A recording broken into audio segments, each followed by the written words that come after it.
दिसंबर में 6 सर्किल्स में Vodafone idea के स्पेक्ट्रम की वैलिडिटी खत्म होने जा रही है और सूत्र ऐसा बता रहे हैं कि शायद वो रिन्यूअल की रिक्वेस्ट ना करें, उससे उनकी कॉस्ट सेविंग होती हुई नजर आएगी। पूरा मामला है क्या? असीम के पास चलते हैं दिल्ली और समझते हैं।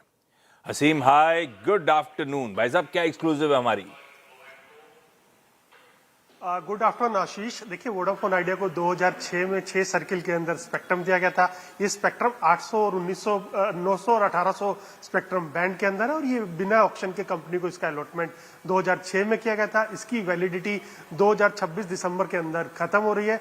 तो ये करीबन 40 मेगाहर्ट्ज के आसपास का स्पेक्ट्रम है जिसको की कंपनी अब रिन्यू नहीं करना चाहती है। तो ये 6 सर्किल है जिसकी अगर मैं बेस प्राइस पे बात करूं, अगर कंपनी बेस प्राइस पे स्पेक्ट्रम को रिन्यू करती तो कंपनी को कम से कम 5500 करोड़ से लेकर के 6000 करोड़ रुपए तक चुकाने पड़ते, लेकिन कंपनी ने अब इसको रिन्यू नहीं करने का फैसला किया और कंपनी ने इसकी जानकारी दूरसंचार विभाग को भी दे दी कि कंपनी नहीं चाहती स्पेक्ट्रम को आगे रिन्यू किया जाए। तो एक कॉस्ट सेविंग हम कह सकते हैं कि कंपनी के लिए होगी, खासतौर पर कि कंपनी की सेवाओं पर कोई खास असर पड़ता हुआ दिखाई नहीं दे रहा है। कंपनी ने हाल फिलहाल में जो पिछले साल ऑक्शन हुई थी उसके अंदर कंपनी ने 5G स्पेक्ट्रम काफी मात्रा में लिया, तो अपने कंपनी सारा अपना जो बेस है उस 5G स्पेक्ट्रम के अंदर शिफ्ट करने की तैयारी कर रही है। तो ये 40 मेगाहर्ट्ज के आसपास का स्पेक्ट्रम कंपनी दूरसंचार विभाग को सरेंडर कर देगी और कंपनी को इससे करीबन 5500 से लेकर के 6000 करोड़ रुपए की बचत होगी। तो मतलब एडिशनल स्पेक्ट्रम है, ये ग्राहक वहां पे एडजस्ट हो जाएंगे। इसीलिए मैं वही पूछने वाला था आपसे,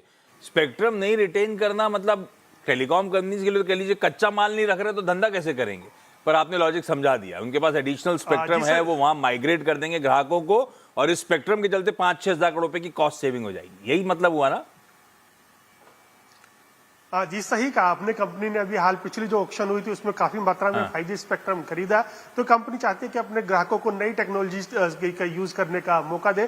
तो कंपनी जितने भी कस्टमर्स हैं उनको 5G स्पेक्ट्रम के अंदर माइग्रेट कर देगी और ये पुराना स्पेक्ट्रम जो है उसको सरेंडर कर देगी, कंपनी उसको रिन्यू नहीं कराएगी। तो एक कंपनी के लिए कॉस्ट सेविंग आगे चल करके हो सकती है, क्योंकि जो स्पेक्ट्रम मिलता है, अगर मैं उसके बेस प्राइस की बात करूं तो बेस प्राइस पे करीबन इस 6 सर्किल के अंदर 5500 से लेकर के 6000 करोड़ रुपए का स्पेक्ट्रम कंपनी को अतिरिक्त लेना पड़ता है, लेकिन कंपनी फिलहाल अब भी स्पेक्ट्रम को रिन्यू नहीं कराने की तैयारी कर रही है।